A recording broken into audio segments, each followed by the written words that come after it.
Movimiento estudiantil de 1968 en México. La administración del presidente Gustavo Díaz Ordaz se caracterizó por una política rígida y autoritaria, que no toleraba la crítica y la disidencia. Su personalidad severa y enérgica se proclamaba anticomunista. El movimiento estudiantil que se suscitó entre julio y octubre de 1968 en el Distrito Federal tuvo su origen en la represión policíaca del 22 de julio en contra de los estudiantes de las escuelas vocacionales 2 y 5 del Instituto Politécnico Nacional, IPN, seguida por la protesta estudiantil contra la represión y contra la ocupación de esas escuelas por los granaderos, la agresión de los policías con bombas lacrimógenas ante una riña callejera de los estudiantes de las vocacionales y de la preparatoria Isaac Ochotorena, incorporada a la UNAM. La Federación Nacional de Estudiantes Técnicos, FNET, organismo que controlaba al Politécnico, convocó a una manifestación en protesta contra la represión para el 26 de julio. Ese mismo día, la agrupación juvenil del Partido Comunista Mexicano había organizado una manifestación para conmemorar el aniversario de la Revolución Cubana. Ambas manifestaciones contaban con el permiso del Departamento del Distrito Federal. Al acercarse al hemiciclo a Juárez, en la Alameda Central, 5,000 estudiantes se unen a los manifestantes procubanos y se dirigieron a la Plaza de la Constitución. El choque entre los manifestantes y la policía duró varias horas, mientras que agentes de seguridad y del servicio secreto ocupaban las oficinas centrales del Partido Comunista y aprehendían a varios de sus miembros, queriendo dar la impresión, según el periódico El Día, que el Partido Comunista Mexicano había sido el promotor de los desórdenes de la propia policía. El sábado 27 fueron ocupadas las escuelas preparatorias 1, 2 y 3 de la UNAM por los propios estudiantes en señal de protesta, y el día 29 llegó a su punto más alto el enfrentamiento abierto entre granaderos y estudiantes. La imposibilidad de los primeros para controlar a los estudiantes los llevó a pedir la intervención del ejército, y en la madrugada del día 30 de julio un grupo de militares derribó con un disparo de bazuca una de las puertas de madera labrada de la Preparatoria 1, ubicada en el antiguo Colegio de San Ildefonso, edificio del siglo XVIII, y ocupó además las preparatorias 2, 3 y 5 de la UNAM, además de una vocacional del IPN. Como resultado de estas acciones hubo 400 lesionados y 1 millar de detenidos. La presencia del ejército y la dureza de la represión convertían un asunto local y policíaco en un asunto de seguridad nacional. Al mediodía del mismo 30 de julio, el rector de la UNAM, Javier Barros Sierra, decretó luto en la universidad, pronunció un discurso en contra de la ocupación de los planteles universitarios y decidió encabezar una marcha de protesta.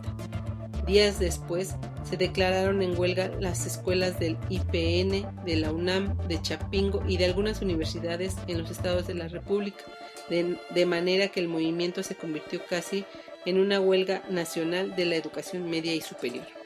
En los primeros días de agosto se formó un comité coordinador de huelga, CNH, y al poco tiempo surgió una coalición de profesores en apoyo a las brigadas de estudiantes, que ya sumaban 150. Asimismo, el movimiento obtuvo el respaldo de algunas universidades privadas como la Iberoamericana, la del Valle de México y el Colegio de México. El 4 de agosto fue publicado el pliego petitorio definitivo de 6 puntos, que anulaba al de la FNET. 1. Libertad a los presos políticos. 2. Destitución del jefe y del subjefe de la policía, así como también el jefe del cuerpo de granaderos. 3. Extinción del cuerpo de granaderos, instrumento directo en la represión, y no creación de acuerdos semejantes. 4. Derogación del artículo 145 y 145 bis del Código Penal Federal, delito de disolución social, instrumento jurídico de la agresión. 5. Indemnización a las familias de los muertos y a los heridos víctimas de la agresión desde el 26 de julio en adelante. Deslindamiento de responsabilidades por parte de las autoridades de los actos de represión y vandalismo a través de la policía, granaderos y ejército.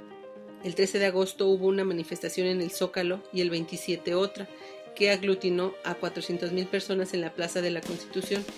se tocaron las campanas de la catedral, se izó la bandera rojinegra en el asta de la plaza y se lanzan ataques verbales al presidente. Al solicitar una reunión para el 1 de septiembre a las 10 de la mañana, el presidente ordenó el desalojo de la plaza la madrugada del 28 de agosto. El 30 de agosto, el Comité Nacional de Huelga acordó no celebrar manifestación el 1 de septiembre y establecer un diálogo, aclarando que no estaban en contra de las Olimpiadas. La manifestación del silencio del 13 de septiembre, en la que se reunieron 250,000 personas en el Zócalo en orden y se reitera la disposición al diálogo. El 15 de septiembre se reúnen los estudiantes en Ciudad Universitaria. Se invita al maestro Heberto Castillo a dar el grito. El ejército entra a la UNAM y detiene a 500 personas, incluyendo funcionarios. Existe una división entre los estudiantes.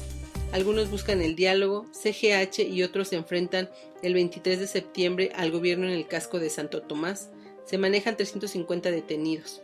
Hubo muertos, heridos. Ante la represión el movimiento empezó a declinar. El CGH convocó a una reunión el 2 de octubre en la Plaza de las Tres Culturas para ir en manifestación al casco de Santo Tomás, pero al advertir los líderes del movimiento que el ejército impedía el acceso a ese lugar, se decidió reducir todo un mitin en Tlatelolco. Elena Poniatowska narra que a las 5:30 del miércoles 2 de octubre, aproximadamente 10,000 personas se congregaron en la explanada de las Tres Culturas para escuchar a los oradores estudiantiles del Consejo Nacional de Huelga, que se encontraban en el tercer piso del edificio Chihuahua. Hablaban a la multitud. Había gran cantidad de policías, ejército, granaderos, periodistas nacionales y extranjeros. Un orador anunciaba la suspensión de la marcha al casco de Santo Tomás. Un helicóptero que daba vueltas sobre la plaza lanzó una bengala verde y luego una roja.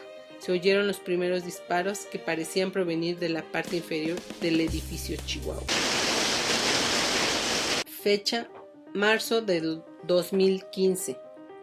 Autor: Celia Vargas Martínez. Voz y producción: Lugar, México. Dato de las canciones empleadas: Piano Chocolate, Waltz, Morning Coffee, Classical Instrumental. Piano Chocolate, Lutson, Morning Coffee, Classical Instrumental.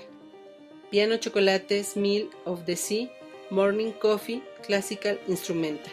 freemusic.org